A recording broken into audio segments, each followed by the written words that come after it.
Hi, ನಮಸ್ಕಾರ ದೇವರು. ಇವತ್ತು ಬೆಳಗ್ಗೆ ಎದ್ದಿದ್ದೆ ಲೇಟು, 7 ಗಂಟೆ 7:30ಗೆ ಎದ್ಬಿಟ್ಟು ಎದ್ದ ತಕ್ಷಣ ಮಗ ತೊಳೆದು ದೇವ್ರಿಗೆ ಕೈ ಮುಗಿದು ಅಲ್ಲಿಂದ ಹೊರಟಿದ್ದು ಕೆಲಸಕ್ಕೆ ಅಂತ. ನಿನ್ನೆ ಕೆಲಸ ಸ್ವಲ್ಪ ಕಮ್ಮಿ ಇತ್ತು, ಹಾಗೆ ಹೋಗ್ತಾ ನಮ್ಮ ಬಾಸ್ ನೋಡ್ಕೊಂಡು ಅವ್ರಿಗೊಂದು ಕೈ ಮುಗಿದು ಸೀದಾ ಸೇವೆಗೆ ಹೋದ್ವಿ. ಇವತ್ತು ಕೆಲಸಕ್ಕೆ ಹೋಗಿದ್ದು 6 ಜನ. ನಮ್ಮ ಭಾವನ ಡ್ಯೂಟಿ ಇರಲಿಲ್ಲ ಅಂದ್ಬಿಟ್ಟು ನಮ್ಮ ಭಾವನ ಬಂದಿದ್ದರು. ಹಾಗಾಗಿ ಸೀದಾ ಹೋಗಿದ್ದು ನಾವು ಶ್ರವಣ ಬೆಳಗೊಳ ಹೋಗೋಕ್ಕಾಯಿತು. ನೆನ್ನೆ ಕೆಲಸನೇ ಸ್ವಲ್ಪ ಇತ್ತು ಅಂತ ಅದನ್ನು ಮುಗಿಸೋಣ ಅಂದ್ಬಿಟ್ಟು ಹೊರಟಿದ್ವಿ.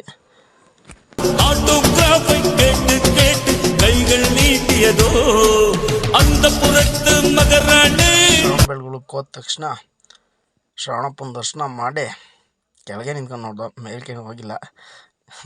ಸೀದಾ ಅದ್ರ ಅಪೋಸಿಟಲ್ಲಿ ಇದ್ದಿದ್ದು ಹೋಟೆಲ್ಗೆ ಹೋಗಿ ತಿಂಡಿ ಮಾಡಿದ್ವು. ಇಡ್ಲಿ ಮತ್ತು ವಡೆ, ಸ್ವಲ್ಪ ಪಲಾವ್ ತಿಂದ್ಬಿಟ್ಟು ಮತ್ತೆ ಸ್ಪಾಟ್ಗೆ ಹೋಗೋಣ ಅಂದ್ಬಿಟ್ಟು ಹೊರಟು. ನಾನು, ನಮ್ಮ ಭಾವ, ನಮ್ಮ ಮಾವ ಎಲ್ಲರೂ ಹೋಗ್ಬೇಕಾದ್ರೆ ನಾನು ಟಾಪಾಗಿ ಕೂತಿದ್ದೆ. ಜೀವನದಲ್ಲಿ ಎಲ್ಲರೂ ಹೇಳ್ತಾರೆ ಟಾಪಾಗಿ ಬರಬೇಕು ಅಂತ, ಅದಕ್ಕೆ ನಾನು ಟಾಪಲ್ಲೇ ಕೂತಿದ್ದೆ. ಚೆನ್ನಾಗಿ ಗೈಬೇಕು. ಅದ್ರ ಚೆನ್ನಾಗಿತ್ತು. ಕೆಲಸದ ಹತ್ರ ಹೋಗಿ ಕೆಲಸ ಸ್ಟಾರ್ಟ್ ಮಾಡಿದ್ವಿ. ಏನಿಲ್ಲ, ಸ್ವಲ್ಪ ಮಣ್ಣು ಬಿದ್ದಿತ್ತು, JCB ಎಲ್ಲ ಮಣ್ಣು ಹಾಕಿತ್ತು. ಹಂಗಾಗಿ ಆ ಮಣ್ಣೆಲ್ಲ ತೆಗಿಬೇಕಿತ್ತು.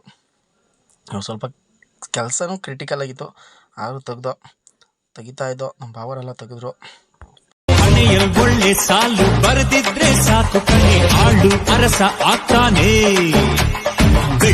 ಆಮೇಲೆ ಟೈಮ್ ನೋಡಿದ್ರೆ ಮಧ್ಯಾಹ್ನ 2 ಗಂಟೆ ಆಗಿತ್ತು. ನಾನೇ ಹೋಗಿ ಊಟ ತಗೊಂಬಂದು ಎಲ್ಲರೂ ಕುತ್ಕೊಂಡು ಊಟ ಮಾಡಿ ಮತ್ತೆ ಕೆಲಸ ಶುರು ಮಾಡಿದ್ವಿ.